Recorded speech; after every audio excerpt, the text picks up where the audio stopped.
ঢাকার বুকে জন্ম নিচ্ছে নতুন এক কিংবদন্তি, আর সেই গল্পের নাম প্রিন্স। প্রিন্স সিনেমাটি হতে পারে শাকিব খানের কেরিয়ারের সবচেয়ে বড় টার্নিং পয়েন্ট। আর সেটা কেন, তা বিস্তারিত জানবেন আজকে এই ভিডিওতে। শুধু তাই নয়, এই সিনেমা হতে পারে বাংলাদেশের প্রথম 100 কোটি টাকা আয়কারী সিনেমা। সেটি কিভাবে, চলুন বলছি। সেই সাথে আরো বলবো এই সিনেমায় অভিনীত নতুন নতুন মুভ, সিনেমার আনুমানিক budget, action scene, VFX, high level direct এবং গোপন কিছু তথ্য।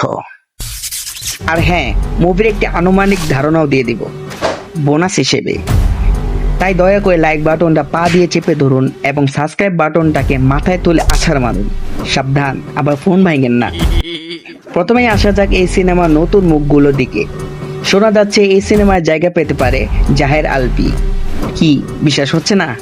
তাহলে নিজের মুখেই শুনুন, মানে সরি, নিজের কানে শুনুন। শাকিব ভাই, ওনার সিনেমায় যদি প্রপার কোনো ক্যারেক্টার পাওয়া যায়, প্রিন্স সিনেমা হোক, অন্য যে কোনো সিনেমা হোক।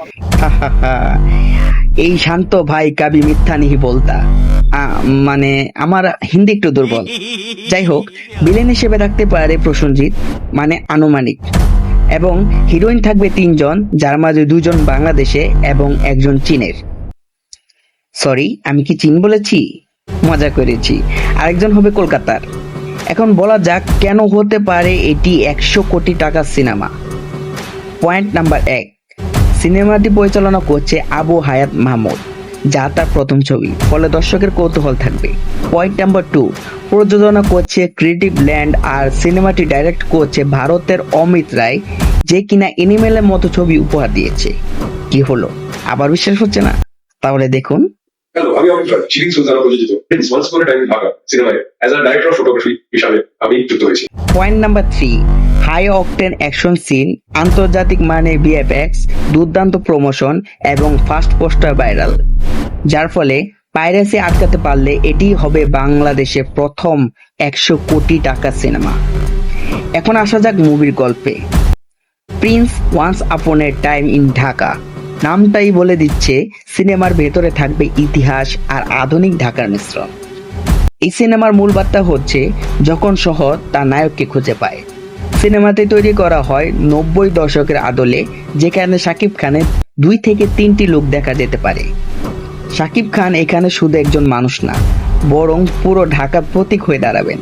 অ্যাকশন, ড্রামা, ইমোশন সবকিছু মিলিয়ে গল্পটা হতে যাচ্ছে এমন, যেখানে দর্শকরা একদিকে রোমাঞ্চিত হবে, আবার অন্যদিকে শহরের বাস্তবতার সাথে কানেক্ট করতে পারবে।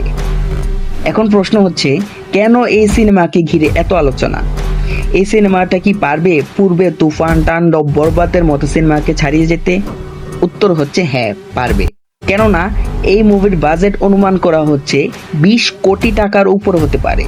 যদিও এর সঠিক কোনো প্রমাণ মেলেনি, তবে শাকিব খান এখন যে লেভেলে পৌঁছাচ্ছে, তার মুভির বাজেট দিনকে দিন বৃদ্ধি পাবে, এটাই স্বাভাবিক। ফ্যানরা বলছে যদি ঠিক মতো এক্সিকিউট করা যায়, তাহলে প্রিন্স হতে পারে বাংলাদেশের সিনেমার নতুন মাইলস্টোন। এখন বলবো গোপন কথা। শাকিব খান এই সিনেমার জন্য নিচ্ছে 3 কোটি টাকা। শুধুমাত্র অমিত রায়কে আনতে গুনতে হচ্ছে 1 কোটি টাকা প্লাস। সেট ডিজাইনে থাকছেন সিহাব অর্ণ, যিনি তুফান আর তানজিলের সেট ডিজাইন করেছেন। প্রযোজনায় ক্রিয়েটিভ ল্যান্ড এবং প্রোডাকশন টিম ও আর্ট ডিজাইনার ইন্টারভিউ দিচ্ছে, যার ফলে দর্শকের কৌতূহল আকাশচুম্বী। আর সবচেয়ে বড় কথা হলো, ছবিটি চীনেও রিলিজ করা হবে এবং রিলিজ ডেট 2026 ঈদ উল ফিতর। এছাড়া মুভিটি যদি ভারতেও রিলিজ করা হয়, তবে বড় একটি সফলতা ধরা দিতে পারে।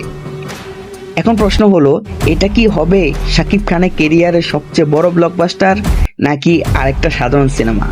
সব বিশ্লেষণ শোনার পর এর উত্তরটা আপনাদের উপরে ছেড়ে দিলাম। অনেক কষ্ট করে তৈরি করা এই ভিডিওটি যদি ভালো লেগে থাকে, তাহলে আর বলবো না। কি করা লাগবে তা আপনারা ভালো জানেন। ধন্যবাদ।